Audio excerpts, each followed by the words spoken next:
Hi friends, आज हम जानेंगे चंद्रयान 3 के बारे में लेटेस्ट अपडेट। जैसा कि आप जानते हैं कि 14 जुलाई 2023 को चंद्रयान 3 को लॉन्च किया गया था।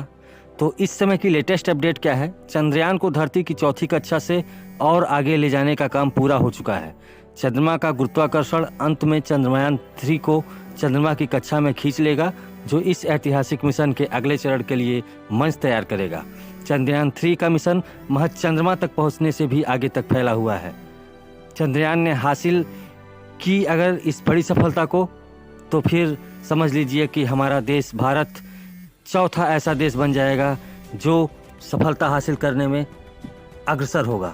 अब आइए जानते हैं कि चांद पर उतरने के बाद क्या करेगा चंद्रयान 3।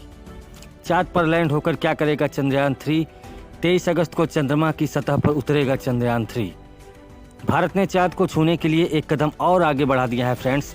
इसरो ने शुक्रवार को आंध्र प्रदेश के श्रीहरिकोटा स्थित सतीश धवन अंतरिक्ष केंद्र से दोपहर 2:35 पर चंद्रयान 3 को लॉन्च किया था और 5:47 पर चंद्रमा की सतह पर उतरने की संभावनाएं जताई जा रही हैं, जो कि 23 अगस्त का वो दिन बहुत ही सफलतम दिन होने वाला है भारत के लिए, क्योंकि भारत ऐसा चौथा देश बन जाएगा कि जो कि चंद्रमा पर सफल लैंडिंग करके चीज़ों के बारे में जानकारी लेगा।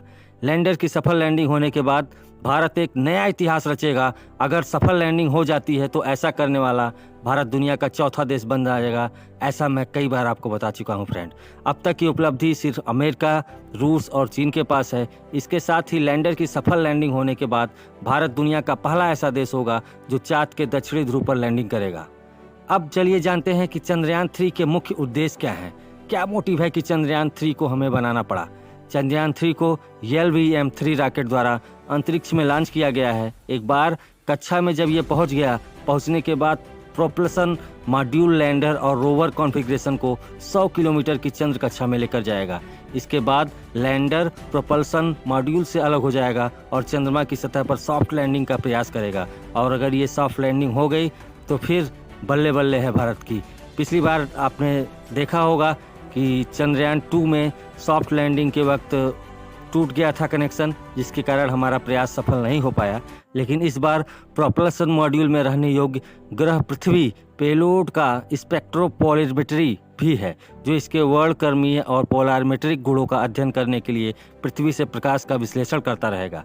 बता दें आपको कि चंद्रयान 2 के विक्रम लैंडर की लैंडिंग को नासा स्थित मैड्रिड स्टेशन से ट्रैक किया गया था, लेकिन इस बार चंद्रयान 3 की लॉन्चिंग से लेकर लैंडिंग तक की निगरानी बेंगलुरु स्थित ISRO telemetry tracking and command network station से की जा रही है। वहीं इस बीच रॉकेट और चंद्रयान के अलग होने की प्रक्रिया को ब्रुनई के बियाक से भी ट्रैक किया गया था। चंद्रयान 3 के अंदर कुल 7 पेलोड हैं। यह शुक्रवार को लॉन्च किया गया। बता दें कि 4 पेलोड लैंडर विक्रम के साथ जुड़े हुए हैं, 2 रोवर प्रज्ञान के साथ और 1 प्रोपल्सन मॉड्यूल के साथ जुड़े हैं। लैंडर और रोवर से जुड़े 6 पेलोड चांद की सतह पर जाकर स्टडी करेंगे, अध्ययन करेंगे। वहीं प्रोपल्सन मॉड्यूल के साथ जो पेलोड चंद्रमा की कक्षा का पृथ्वी का अध्ययन करेगा, जो चंद्रमा के कक्षा में जाएगा। यदि सब कुछ योजना के अनुसार ही हुआ तो 3,84,000 किलोमीटर की यात्रा के बाद 23 अगस्त की शाम को चंद्रयान 3 का विक्रम लैंडर चांद की सतह पर पहुंच जाएगा। अब इसमें क्या क्या मुख्य चीज़ें जो यूज की हैं चंद्रयान 3 में, उसके बारे में हम आपको बताते हैं। फर्स्ट जो चीज़ यूज की गई है वो है radio anatomy of moon bound hyper sensitive ionosphere and atmosphere. इसका काम क्या है? चांद की सतह के निकट प्लाज्मा के घनत्व और समय के साथ परिवर्तन को ये नापने में माहिर है। सेकेंड चीज कौन सी यूज की गई है? चंद्र सरफेस थर्मोफिजिकल एक्सपेरिमेंट।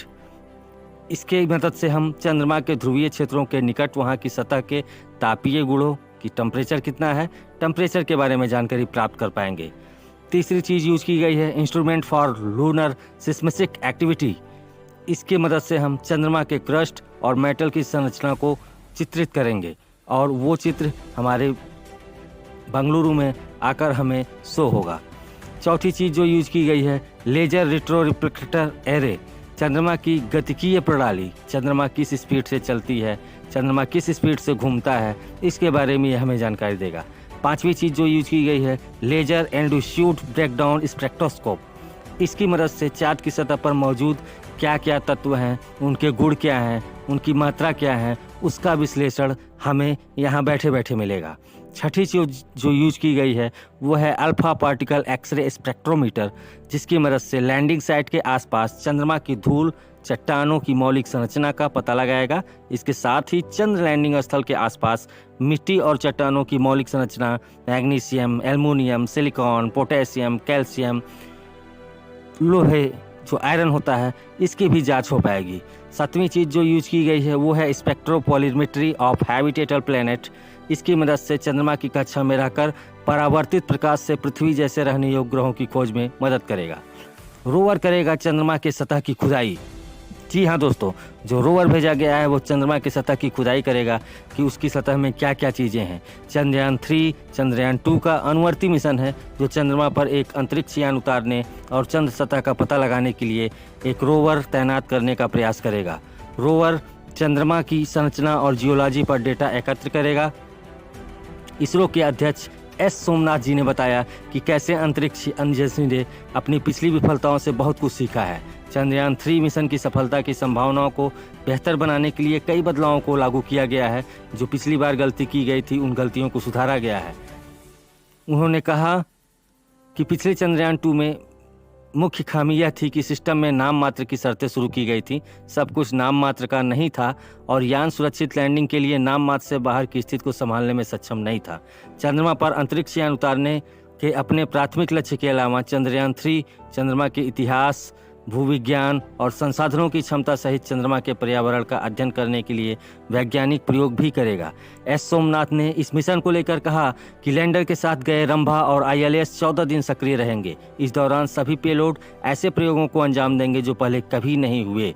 इस दौरान पेलोड की मदद से चंद्रमा के वायुमंडल व सतह का अध्ययन किया जाएगा। इसके अलावा रोवर चंद्रमा की खनिज संरचना को समझने के लिए सतह की खुदाई भी करेगा। लैंडर विक्रम और रोवर प्रज्ञान जब अलग होंगे तो लैंडर इसकी तस्वीरें भी खींचेगा। रोवर चंद्रमा की सतह पर कंपन का पता भी लगाएगा। लेजर बीम के जरिए चट्टान को पिघलाने का प्रयास भी करेगा ताकि उत्सर्जित गैसों का अध्ययन किया जा सके कि कौन कौन सी गैसें वहां पे अवेलेबल हैं। इस मिशन के माध्यम से भारत न केवल चंद्रमा की सतह के बारे में ज्ञान का खजाना हासिल करेगा बल्कि भविष्य में मानव निवास के लिए इसकी क्षमता भी हासिल करेगा। 23 अगस्त को चंद्रमा की सतह पर उतरेगा ये यान। इसरो के प्रमुख एस सोमनाथ ने कहा है कि भूमध्य रेखा के पास का स्थान मानव बस्ती के लिए उपयुक्त होने की अधिक संभावना है, इसलिए हमने ये प्रयोग किया है। तो फ्रेंड्स, आप सब मिलकर दुआ कीजिए कि भारत का ये सफल जो प्रक्षेपण है, ये चंद्रयान 3 सफल हो, जिससे हमारा नाम उस लिस्ट में चौथी नंबर तो आए